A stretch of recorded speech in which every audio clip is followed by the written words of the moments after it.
Welcome back to the morning show here on Arise News with me, Keturah King. Now, it's no secret that black women harbour an almost volatile relationship with the entertainment industry. From filmmakers to actresses to producers and models, Hollywood seems to have no interest in propelling or even celebrating the complex stories that showcase women of colour in ways that rival their white counterparts. And here on home soil in Africa, breaking into the entertainment industry and sustaining your foothold within it can be a tiring task. But it's not without its many and varied perks too. Today on Our Take, the ladies and I will be discussing what it takes to stay in the spotlight, both home and away, via their personal experiences. So ladies, are you excited to share your stories? I mean, Vimbai and us are like, oh, yes. And then the two of them are like, maybe not. So let's talk about our individual experiences, because we've all worked outside of the country and we've all worked on home soil. So we'll start with you, Toyosi. What is your experience? I mean, are you ready to go? Straight to the point. You know, what was your experience like working in America? Okay, so I was in New York, and it was different because for me, I found myself just always being lured to the African events. Right. So we never really got invites. And it didn't help that I was working with an African network, but we never really got invites to, like, even BET Awards and stuff like that. There was one time I was literally sending emails like, please, I'm with XXX production company and TV station. You can find us on this. Please, we would like 2 tickets today. I never got a response. So and it was funny because I saw other like smaller networks always having representatives at these events, but we never got these invites. So I don't know if it's because we were like predominantly African or because we were not as big. I don't know what it is, but I just found myself in the Independence Day parade. That's where they'll have me. That's where we're going. They'll give me the flag and I'll be waving the flag. Okay, happy independence, everyone. Happy independence. So yeah, that's my story. Really. I mean, I don't think I've ever laughed so hard on this show. This is brilliant. Zainab, share your struggles and joys with us. I think, you know, I was born and raised in London, and I moved to Nigeria in 2012. And what I found in the UK was that it was really hard to connect with home. So to find out what was going on at home and the different types of things that we had going on, because we had one particular story which everyone sold, you know, Africa is like this, and, you know, we're all starving, and, you know, we're in trouble, and so on. So I wanted to be a part of that change. So I initially came to Nigeria for 3 months with my online web series to develop content here and take it back home so that people in the UK could see that, look, we're fabulous. Like, we do red carpet like red carpet is never done. Our makeup is always on fleek. Our concerts are out of this world. Like, there's so much happening. And it was received so well, because for people who couldn't come home, who couldn't afford to, or maybe only came home once in their lifetime or at Christmas, it was a nice change. And I'm so grateful that I got to be a part of that. And now everyone is so proud to be Nigerian and African in the UK. Like, you're no longer telling somebody, oh, I'm Caribbean, because it was cool. It was cool to be Caribbean, but it wasn't cool to be, it wasn't cool to be Nigerian. And we're just embracing ourselves and our style. African prints are everywhere, braids, like braids. So yeah, we're cool. It's cool to be African. It is, and I think Afrobeats has done a lot. Afrobeats and jollof rice has done a lot for the culture. Now, Vimbai, share with us some of your struggles and joys. I think, you know, coming from Zimbabwe, which is a very small country, and I struggled to just connect with people who related to the vision that I had for being in entertainment and media, because as a small countries they just feel like it's a hobby. They're like, just do this little thing and then move on. My mom's like, when are you going to send your CV to the bank? And I'm just like, you know, so I had to move to South Africa. That was a different struggle because xenophobia is very real. So it's a very difficult market to break into, because you're great until it's time to start competing with one another, and then they naturally gravitate towards their own. So I think that was probably my most difficult experience, and those were my greatest struggles, was just trying to fit in as an outsider into South Africa, not having anything. I'm like, I'd love to be in my country if there was something to do, but there's nothing to do there.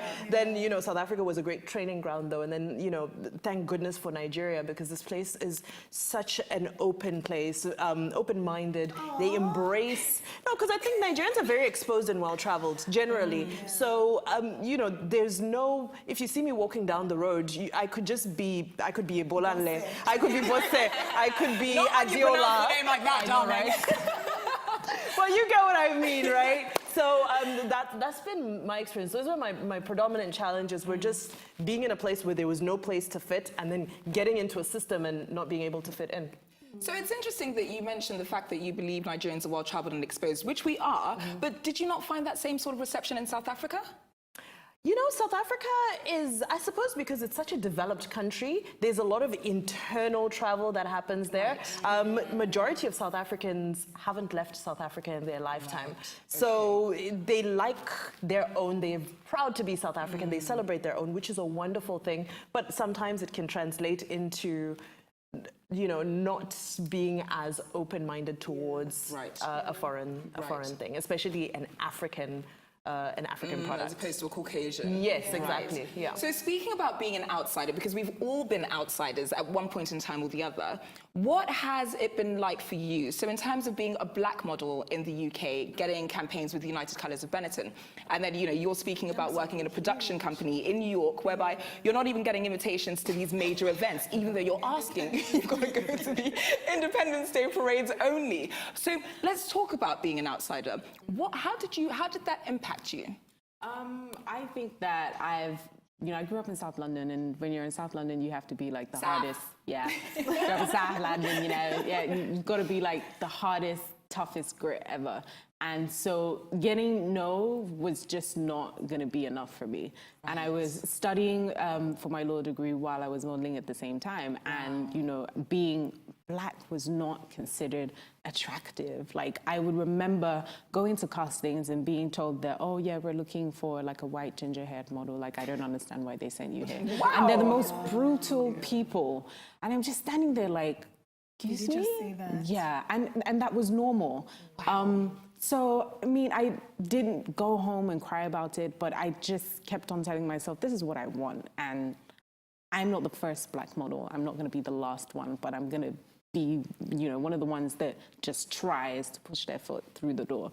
So coming home to Nigeria was just a relief, because I see people that, you know, I look like, and, you know, we speak the same language, and we may not fully understand each other, but I'm amongst family. Yeah. Me too. Yes, Pan-African gang, absolutely. So talk to me about your experience in New York. I'm going to be very honest. Unlike you, I think at a point I just gave up, because I was like the media personality who wanted to interview everyone. Like, I wanted to interview Beyonce and J-Lo and all of that. But where these people were, we were not invited. So at a point, I was just like, you know what, I'll settle for Miss Ghana. And I hope she's not watching. No, we love you, we love you. But at a point, I'll be very honest, I just stopped, like, sending those emails. And again, it didn't help that, I feel like I was alone in this vision of, oh, let's go global, let's do more. I feel like I was alone in that vision. So sending emails, getting no response. I was just like, you know what, I'll settle for the local event. I'll settle for that. I don't know that that's in fact, it's not a good thing. Maybe I should have kept trying and kept pushing, but it is what it is. But yeah, that's my experience. Look at you now, honey. Yes. Getting strong. Look at that. Okay, so we've spoken about experiences out of the country. Now let's focus on home soil. What has the reception been like for you, Toyosi? We'll start again with you. Coming back home, how has it been? How hard, how challenging, how easy has it been to break into the entertainment industry here? Home is home. Do you understand? Like, and I'm happy because I had people who watched me when I was on my show in New York. So I got back and there were people who recognized me, which was like, okay, a relief. Like, I'm not coming here to start from scratch. Like, okay, they know my face and they know my name to an extent. Of course, I'm not like the global brand. I'm not on any billboard yet, any box office yet, all of that. But it was easier coming here. Like you said, we speak the same language. I can talk to you, you understand me. I don't have to fake funny. I don't have to be looking for my American accent. Like, wait, is this one American? This one British. I was speaking Nigerian and you understand me. So it was easy breaking in. It was easy breaking in. Yeah. Zainab? I think it was a little bit harder for me because, you know, I'm British Nigerian. I came, I have this accent, and everyone's like, why are you talking like that? Why are you faking this?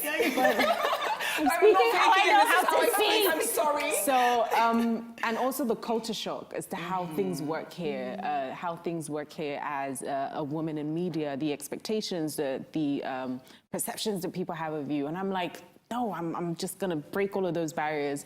So it was hard. I would say that I've been in Nigeria now for almost 5 years. I would say that my first 3 years were extremely difficult, just trying to adapt to everything. Years. That's a long time to have culture shock. Yeah, like the way you work, the way the working environment, like how management treat and speak to lower level staff, or how you're expected to just work from 9 a.m. to freaking 9 a.m. all over again. So those things are hard to deal with, especially where you come from somewhere where there is an institution, there's a way of doing things, there are laws, there are labor laws, there's all of those things. So yeah, it was hard, but eventually when I got into my groove, it was nice. Now I know what I'm doing. Yeah. Okay, girl. Well, clearly, I mean, you're premiering at 10. Obviously, you know what you're doing. And Vimbai, I think your story is a little more, I wouldn't say, maybe complex. I don't know, is that the right word to use? Because for both of them, their experience outside of the country has been in Caucasian territory, if you will. But yours has been in predominantly Black African countries, whereby you're still considered an outsider. Yes. So how challenging was it to make the move here, the transition to Nigeria? You know what? It had its motions. I'll definitely say that. And shameless plug. You'll see some of the experiences on the episode of Philosophy coming out on Monday, which was my first major experience in Nigeria, was hosting the first ever AMVCAs. And well done. All the drama around that. Dresses falling apart and on stage? All of that is on the new episode of Philosophy that's coming out on Monday. So you guys can enjoy. Woman just plugging I'm just saying, if you want to school, we don't have time here. It's not about me, so we can go there. But it was tough finding a team. It was tough finding people who got my vision and who were able to bring things to life. And I think it's the same thing anywhere in the world. I think it's difficult to find people who buy into your brand and execute it. But especially coming here, because like we talked about, there's a little bit less structure. Things are a little bit more, Well, I'm just trying to be politically correct. But I think that was the greatest challenge, is just, oh my gosh, when will I meet my tribe, my spirit animals who believe in me and who are going to help me be the best me that I can be. But once that started falling into place, man, I'm home. I don't know how you people are going to get rid of me. I've arrived I love very it. Comfortable. So let's speak very briefly about, what I perceive to be misogyny within the industry. How challenging have we all found it, whereby perhaps you might want to go for an audition or you want to get a role, and they're considering men ahead of you, simply because they're men. Has any one of you experienced that? I mean, I've experienced it in terms of when you think of wage management. You are expected to accept a lower wage because you're a woman and because you're working alongside a man, not in comparison to the fact that you can actually do the work, or you have maybe even more experience than that person. So you get tagged as the angry person, the difficult person, the diva, just because you want to put systems in place and you want to be respected for the work that you do. So, note to everyone else out there, like, we're not going to stop. Like, speaking and being that diva who always has an opinion and wants to put things in place. Things have to change. Yeah, and I believe with women like us. We're here to stay. Yeah. Leading ladies. It's already started. Yeah. Ladies. I haven't had that experience though. I don't know. Maybe I haven't. I just haven't had that experience where I feel like places I've gone, they've been looking for a female, like a woman. Right. So I'm there as a woman. They've not been looking for, a generic person. It hasn't been a generic audition or whatever it is. So I've no experience. All right, ladies. Well, thank you so much for joining me on Our Take. It's been such a lively, lovely discussion. Can you come back every day? Yeah. Yeah? Sure, Okay, great. Well, we're going to hire you. I don't know about that, girl. We won't even be able to find Vimbai. We don't just wake up like this. I love it. Well, that brings us to the end of the morning show today. Thanks once again to my wonderful guests, Zainab Balogun and Vimbai Mutanhiri. And of course, my darling contributor, Toyosi Phillips, for joining me, Keturah King. And of course, thanks to you at home for watching. From my entire team and I here in Lagos, all that's left for me to say is enjoy the rest of your morning and, of course, the rest of your day. Goodbye.